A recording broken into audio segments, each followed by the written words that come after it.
Hello प्यारे साथियों, नमस्कार। स्वागत है आप सभी का जीके जीएस गुरु के इस बेहतरीन सी क्लास में। हम आज बात करने वाले हैं आरआरबी एलपी और टेक्नीशियन 2024 एग्जाम के लिए 10 मिनट में 50 क्वेश्चंस को सॉल्व करने वाले हैं, जिसमें हम बात करेंगे टेक्नीशियन और आरआरबी में जो पूछे गए हैं एएलपी के एग्जाम में उसके बारे में। साथ ही साथ ये 2024 के लिए उन सभी छात्रों के लिए काफ़ी ज़्यादा इंपॉर्टेंट है जो एग्जाम देने वाले हैं। पहला नंबर सवाल आपकी स्क्रीन पर आ चुका है और पहला सवाल आपसे पूछा जा रहा है कि पानी का उबालने का तापमान क्या होता है। प्यारे विद्यार्थियों, पानी जो उबलता है उसका तापमान होता है 100 डिग्री सेल्सियस। जैसा कि आपको पता है 100 डिग्री सेल्सियस पर पानी जो है उबलने लगता है। साथ ही साथ 0 डिग्री से नीचे जब आती है तो पानी जमने लगता है।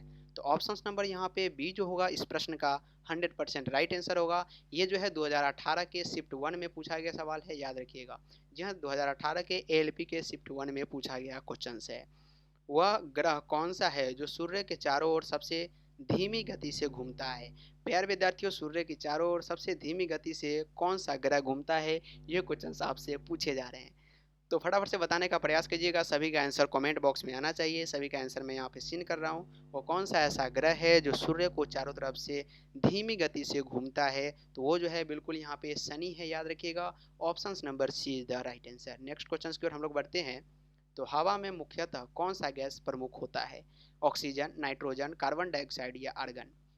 हवा में मुख्यतः कौन सा गैस जो होता है प्रमुख होता है, याद रखने का प्रयास कीजिएगा। नाइट्रोजन जो होता है लगभग 60% से ज़्यादा पाए जाते हैं हवा में। ऑप्शन नंबर बी यहाँ पे राइट होगा। अगला क्वेश्चन है कि न्यूटन का दूसरा नियम क्या है। ये जो क्वेश्चन आपको दिख रहा है इजी लग रहा होगा, लेकिन 2018 के शिफ्ट 1 में एलपी के एग्जाम में पूछा गया सवाल है। उम्मीद है कि रिपीटेड जरूर होता है सवाल, तो 2024 के एलपी और टेक्नीशियन वाले एग्जाम में आपसे पूछा जा सकता है। तो न्यूटन का दूसरा नियम क्या है। बल बराबर द्रव्यमान गुणे त्वरण, या प्रत्येक क्रिया का बराबर और विपरीत प्रतिक्रिया होती है। वस्तु पर कोई बल नहीं लगता तो वह गति में रहती है। वस्तु पर लगने वाला बल की उसकी गति को बदलता है। तो दूसरा नियम आपसे न्यूटन का पूछा गया है। न्यूटन का दूसरा नियम क्या है। तो न्यूटन का दूसरा नियम जो होता है बल बराबर द्रव्यमान गुणे त्वरण होता है। याद रखने की बात है। ऑप्शन नंबर यहाँ पे ए जो होगा इसका राइट आंसर होगा। नेक्स्ट क्वेश्चन की ओर बढ़ते हैं। 5 नंबर सवाल कि मानव शरीर में कितनी हड्डी होती है। मानव शरीर में प्यारे विद्यार्थी याद रखिएगा 206 हड्डी होती है। लेकिन यहीं पे अगर आपसे पूछा जाएगा कि नवजात शिशु में कितनी होती है, नवजात शिशु में याद रखिएगा 302 हड्डियां होती है, जो कि आपस में कनेक्ट होके जुड़ के जब यंग अवस्था में आता है तो कम जाती है हड्डियां, और मानव शरीर में 206 हड्डियां बच जाती है। तो नवजात शिशु जब अगर आपसे पूछा जाएगा 302 बताइएगा। अगला सवाल, सौरमंडल का सबसे बड़ा ग्रह कौन सा है। मंगल, पृथ्वी, बृहस्पति, शनि। सौरमंडल के बारे में आपसे पूछा जा रहा है। सबसे बड़ा ग्रह कौन सा है ये भी पूछा जा रहा है। सौरमंडल का सबसे बड़ा ग्रह जो है प्यारे साथियों बृहस्पति है। ऑप्शन नंबर सी यहाँ पे राइट होगा। अगला सवाल, पृथ्वी की सबसे बाहरी परत कौन सी है। क्रस्ट, मेंटल, बाहरी कोर या आंतरिक कोर। पृथ्वी की सबसे बाहरी परत आपसे पूछे जा रहे हैं।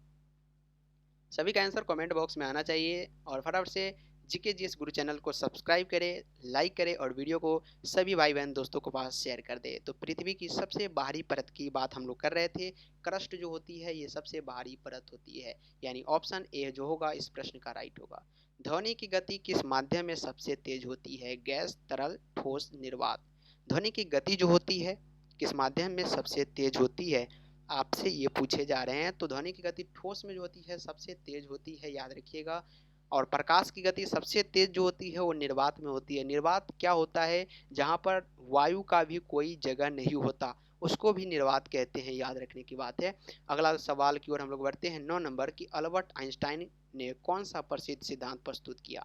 अगर किसी को ज़्यादा फास्ट लग रहा है प्लीज़ आपके सामने यूट्यूब पर सारी सुविधा उपलब्ध है, इसको आप स्लो करके भी देख सकते हैं। अगर आपको टाइम वेस्ट नहीं करना है तो आप इसको फास्ट करके भी देख सकते हैं। सभी सहूलियत आपके यूट्यूब पर दिए गए हैं। साथ ही साथ क्वालिटी में भी चेंज आप खुद कर सकते हैं। अगला सवाल की ओर, अल्बर्ट आइंस्टाइन ने कौन सा प्रसिद्ध सिद्धांत प्रस्तुत किया। ये क्वेश्चंस पूछे जा रहे हैं। गुरुत्वाकर्षण, सापेक्षता, गति या ऊर्जा। तो ये जो है सापेक्षता का सिद्धांत जो है अल्बर्ट आइंस्टाइन द्वारा प्रस्तुत किए गए। हम लोग आ चुके हैं 10 नंबर सवाल की ओर, जो कि काफ़ी ज़्यादा इम्पोर्टेंट है और एएलपी टेक्नीशियन के एग्जाम में कई बार पूछा गया सवाल है। साथ ही साथ यहाँ पे जितने भी कॉम्पिटिटिव एग्जाम होते हैं सभी में ऐसे सवाल पूछे जाते हैं। बर्फ का घनत्व कितना होता है, ये क्वेश्चंस पूछे गए। 4 ऑप्शंस आपके स्क्रीन के सामने हैं, फटाफट से बताने का प्रयास कीजिएगा। जी हाँ दोस्तों, तो बर्फ का घनत्व जो होता है 0.8 ग्राम प्रति सेंटीमीटर क्यों होता है। नेक्स्ट क्वेश्चन की ओर बढ़ते हैं। हमारे सौरमंडल में कुल कितने ग्रह हैं? 7, 8, 9, 10। उम्मीद है कि 10th लेवल से ये क्वेश्चन आपको पढ़ाया गया होगा। हमारे सौरमंडल में टोटल जो होते हैं वो कितने ग्रह होते हैं? 8 होते हैं, याद रखिएगा। ऑप्शन नंबर यहाँ पे बी जो होगा बिल्कुल 100% राइट आंसर होगा। भारत का राष्ट्रीय पशु कौन सा है? हाथी, बाघ, शेर या ऊंट? काफी इजी क्वेश्चन है। भारत का राष्ट्रीय पशु कौन सा है? तो ये जो है बाघ है। भारत का राष्ट्रीय पशु कौन सा है? बाघ है। नेक्स्ट क्वेश्चन, अंतर्राष्ट्रीय मानक समय यूटीसी किस देश में स्थित है? अंतर्राष्ट्रीय मानक समय यूटीसी किस देश में है? America, England, Bharat, Australia. तो अंतर्राष्ट्रीय मानक समय जो होता है यूटीसी प्यारे विद्यार्थियों किस देश में है? फटाफट से बताने का प्रयास करेंगे। इंग्लैंड में है। ऑप्शन नंबर यहाँ पे बी जो होगा इस प्रश्न का 100% राइट होगा। अगला सवाल है कि पृथ्वी की आंतरिक कोर कौन सा तत्व है? लोहा है, निकेल है, सिलिकॉन है, ऑक्सीजन है। पृथ्वी की आंतरिक कोर कौन सा तत्व से बना है, ये आपसे पूछा जा रहा है। तो 14 नंबर क्वेश्चन जो है आपको आपके एएलपी और टेक्नीशियन के एग्जाम में बिल्कुल सेलेक्ट करा सकता है। ऐसे ऐसे क्वेश्चंस सिर्फ और सिर्फ कन्फ्यूज भरा क्वेश्चंस होता है और आपको पूरी तरह से कन्फ्यूज करने का प्रयास किया जाता है। तो इसका आंसर बिल्कुल लोहा होगा। ऑप्शन नंबर ए राइट होगा। अगला सवाल, गौरव की दृष्टि के लिए महत्वपूर्ण अंग कौन सा है? आंख है, कान है, नाक है, त्वचा है। गौरव की दृष्टि के लिए सबसे महत्वपूर्ण क्या होती है? आंख होती है। दृष्टि एक प्रकार से आंख से ही देखी जाती है, इसलिए ये ऑप्शन नंबर ए जो होगा राइट आंसर होगा। न्यूटन का कौन सा नियम जो है वस्तु की गति को व्याख्या करता है? पहला नियम, दूसरा नियम, तीसरा नियम, चौथा नियम। वस्तु के गति के बारे में न्यूटन की कौन से नियम में व्याख्या किया गया है, उसके बारे में बोला गया है, ये आपको बताना है। वस्तु के बारे में किस न्यूटन की कौन सी नियम में बोला गया? तो ये जो है पहला नियम में ही बोला गया है, जो कि ऑप्शन नंबर आपके ए में नजर आ रहे हैं। अगला सवाल है कि न्यूटन का कौन सा नियम वस्तुओं की गति को व्याख्या करता है? सिंपल सी बात है, रिपीटेड क्वेश्चन है तो याद रखिएगा यहाँ पे पहला नियम। अगला सवाल की ओर बढ़ते हैं। चांद पर वजन कम क्यों हो जाता है? कम गुरुत्वाकर्षण बल के कारण, अधिक गुरुत्वाकर्षण बल के कारण, चांद की सतह की संरचना के कारण या चांद की दूरी के कारण। चार ऑप्शंस आपके स्क्रीन के सामने है कि चांद पर वजन क्यों कम हो जाता है। जब आप पृथ्वी से चांद की ओर जाते हैं तो प्यारे साथियों आप गुब्बारा बन के चांद पे रहते हैं, यानी कि आप सही से खड़ा नहीं हो सकते, सही से सो नहीं सकते। आपके अंदर ऐसा प्रतीत होता है कि आप गुब्बारे के समान उड़ रहे हैं। तो चांद पर ऐसा क्यों होता है ये आपसे पूछा जा रहा है। तो ये कम गुरुत्वाकर्षण बल के कारण होता है। जब आप पृथ्वी के निकट आने लगते हैं तो आप हाई स्पीड में गिरते हैं, याद रखिएगा। क्यों? क्योंकि पृथ्वी जो होता है 9.8 गुरुत्वाकर्षण 9.8 न्यूटन जो होता है ये गुरुत्वाकर्षण बल लगाता है पृथ्वी और अपनी ओर किसी भी वस्तु को आकर्षित कर लेता है। चलिए 18 नंबर क्वेश्चन है कि अच्छी विद्युत चालकता के लिए किस तत्व का उपयोग किया जाता है? अच्छी विद्युत चालकता हमको चाहिए, घर में सर्किट जो आपको लगा हुआ है उसमें विद्युत चालकता फास्ट होनी चाहिए और बिल्कुल भी उसमें यहाँ पे अर्धचालक नहीं होने चाहिए, यानी कि सुचालक होना चाहिए और फास्ट होना चाहिए। तो अच्छी विद्युत चालकता के लिए क्या हम लोग तांबा यूज करेंगे, लोहा, एल्युमिनियम या जस्ता? फटाफट से बताइए। चार ऑप्शंस आपकी स्क्रीन के सामने हैं, उम्मीद है कि सभी का आंसर राइट आएगा।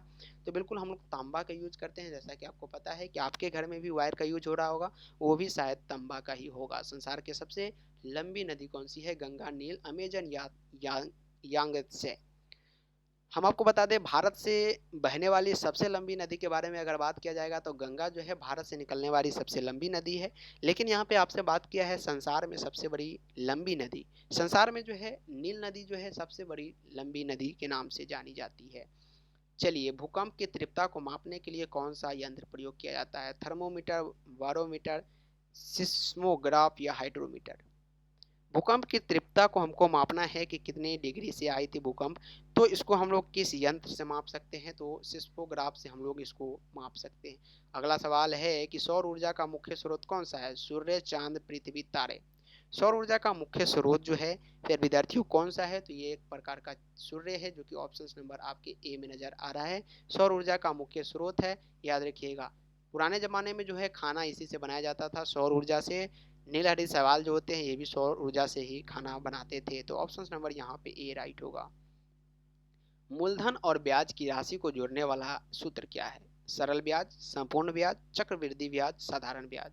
मूलधन को और ब्याज की राशि को अगर जोड़ना है तो उसका कौन सा हम लोग सूत्र लगाएंगे? तो ये जो है मैथ से रिलेटेड क्वेश्चन है, लेकिन आपके जीके जीएस गुरु पर जो भी क्वेश्चंस कराया जा रहा है यहाँ पे पीवाईक्यू में पूछे गए हैं। 2018 के शिफ्ट 1 में पूछा गया सवाल है। तो ये जो होगा चक्रवृद्धि ब्याज, याद रखिएगा। अगला सवाल की ओर बढ़ते हैं। तो 23 नंबर क्वेश्चन है, सर्वाधिक तापमान कौन सा है? तो -273 डिग्री सेल्सियस, 0 डिग्री, 100 डिग्री या 1000 डिग्री सेल्सियस। सर्वाधिक तापमान जो होता है वो कौन सा होता है? तो ये 1000 डिग्री सेल्सियस जो है सर्वाधिक तापमान है। यहाँ पे देखने वाली बात है, ये माइनस में है, याद रखिएगा। अगला सवाल की ओर कि विज्ञान की एक शाखा जीवन के अध्ययन से संबंधित है, उसे क्या कहते हैं? सेकेंड लास्ट क्वेश्चन से बताने का प्रयास कीजिएगा। सभी का आंसर कमेंट बॉक्स में आना चाहिए। और आज का ये क्लास का पीपीटी कैसा तैयार किया गया है, आज के लेक्चर्स की क्वालिटी कैसी है, इसका जो फीडबैक है आपको कमेंट बॉक्स में देना है, ताकि हमें ये लगे कि आप लोग लगातार जो है अपनी अपनी क्लास इन कर रहे हैं और एएलपी टेक्नीशियन को फोड़ने के लिए रेडी है। तो विज्ञान की एक शाखा जो जीवन के अध्ययन से संबंधित है, उसको हम लोग क्या कहते हैं? रसायन शास्त्र, भौतिकी, जीव विज्ञान या गणित, उसको हम लोग कहते हैं जीव विज्ञान, बायोलॉजी। याद रखिएगा। जीव विज्ञान का पिता अगर आपसे पूछा जाएगा, अरस्तु जीव विज्ञान के क्या है? पिता है। इंग्लिश में इसको एरिस्टोटल बोलते हैं। जंतु विज्ञान के पूछा जाएगा तो ये भी अरस्तु है। साथ ही साथ वनस्पति विज्ञान से जान लीजिए, उसका अगर पूछा जाएगा थियोफ्रिस्टस है, याद रखिएगा। और लास्ट क्वेश्चन आज की इस क्लास का, अंत भला तो सब भला, 25 नंबर क्वेश्चन है कि किस तत्व को सूर्य का तत्व कहा जाता है?